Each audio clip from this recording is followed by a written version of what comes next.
Ever since the start of the 3D era for Pokemon, there has always been discussions about Pokemon games dropping in quality, big drops in difficulty, exploration being more linear, you get the idea. But the main thing that always gets mentioned in discussions of the modern entries and usually gets agreed upon is the dullness, blandness, and lifelessness of Pokemon in their 3D incarnations. Although recent games have finally started to give them more life. So naturally, conversations sparked about how the age of 2D Pokemon and sprites were the peak for the franchise. But what made the sprites so close to our hearts in the first place? To answer that, let's take a look at the history of Pokemon Sprites and why they hold such a special place in the hearts of fans around the world.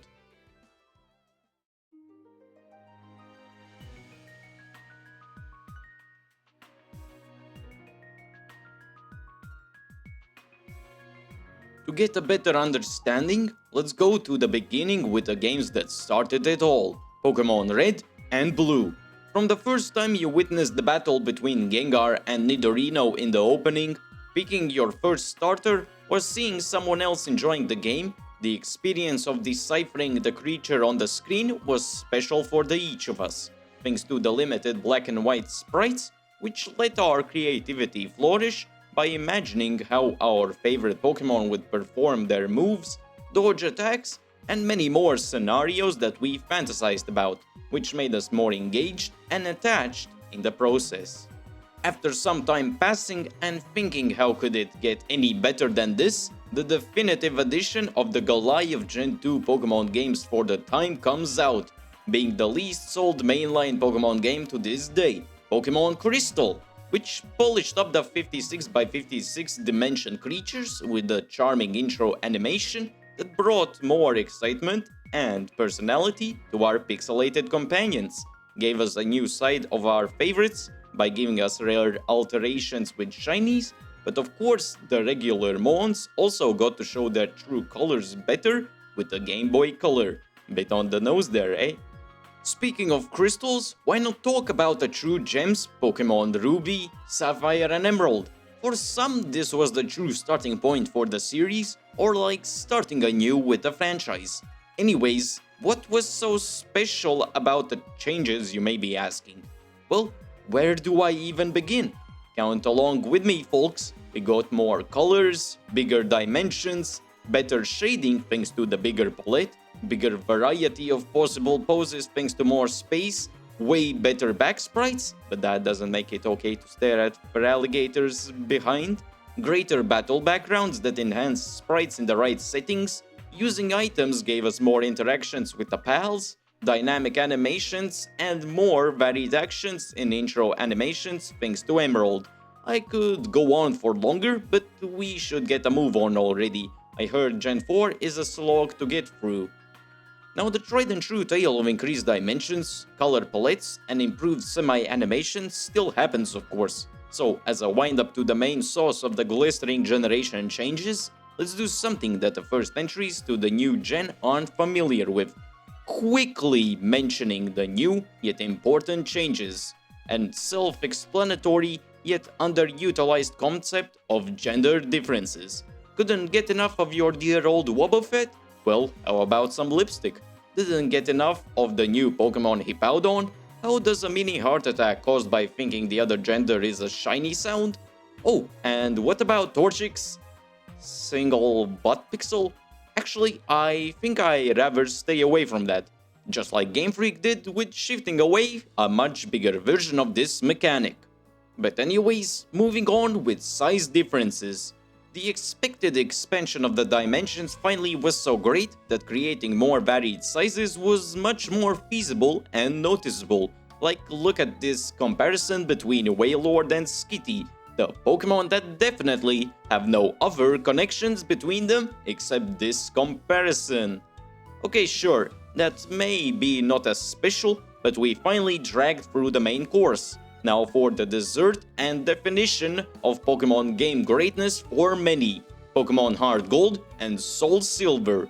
We could go on and on about stuff like revamped designs, animations for first-party member Pokemon entering battle, But the main thing that brought us so much joy from such a simple mechanic, following Pokemon. If we couldn't already get enough joy from our beloved creatures, why not take it a step further and bring them out to travel alongside you?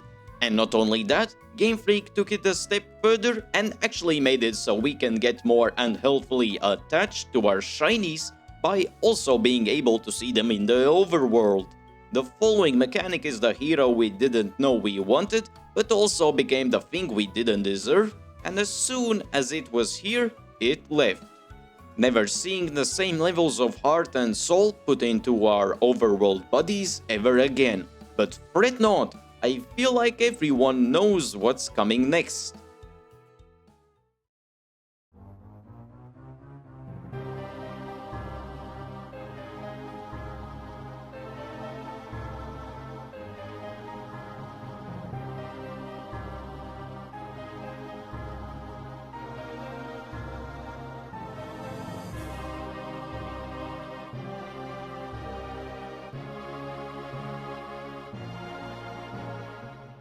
Without us knowing, with Pokemon Black and White, we headed into the last generation we would ever see the beloved sprite art style ever again.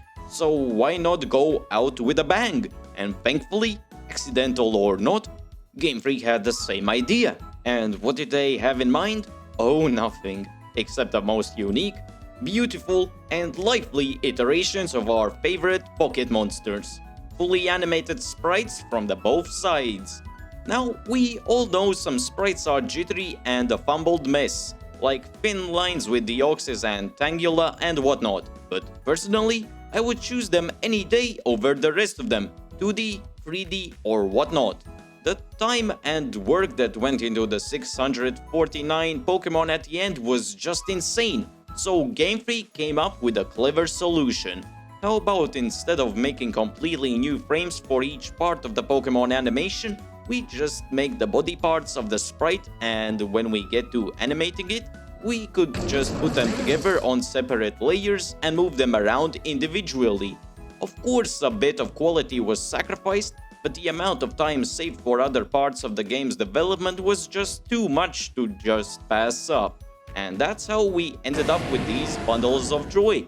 Now, of course, the dimensions also were increased from 80 by 80 to 96 by 96 to accommodate for this, but the color amounts stay the same. And also, some sprites for Pokemon were simplified to leave colors for mouth opening animations or to just make the animation process not that big of a hassle. But aside from the big animation change, not that much else was changed. But complaining about that would be way more ridiculous than a girl storing her Pokeballs in a bikini while swimming. Wait, what? Now, of course, there are more variations and possible things that could be the reason for our love towards sprites, like the mischievous world of emotions that is nostalgia, getting used to the pixelated designs by playing Pokemon ROM hacks by the passionate fanbase, which even usually adapts the newest Pokemon to the classic Gen 3 art style. But why Gen 3 specifically? Well, I would say it's a nice balanced area that usually comes up in a lot of conversations about people's first Pokemon game. But more likely, for the 99% of instances, it's just that the Game Boy Advanced entries have the biggest support and best variety of ROM hacks in the community. As for the main games, each new generation of the Pokemon games, we usually could rely on the designs and sprites for the Pokemon to be good, thanks to the restrictiveness of the dimensions and smaller palettes, which meant that the artists had to be more creative with their approach to the designs, in result exuding the sense of passion and love that was put into the work and improving on the sprites bit by bit with each technical improvement the console provided. Due to the new challenge of adapting Pokemon to the 3D style, a good majority suffered from the bigger task required to do, which led to a good amount of Pokemon just being left as good enough. Some examples that could get the point better across are all of the flying types suspended in the air, like Skarmory and Swallow. And let's not forget Marshtomp, but I think he has suffered enough already. So, All in all, although the sprites were and are still a big part of the community, the transition to 3D was inevitable. Yet that does not make the sprites any less important or special.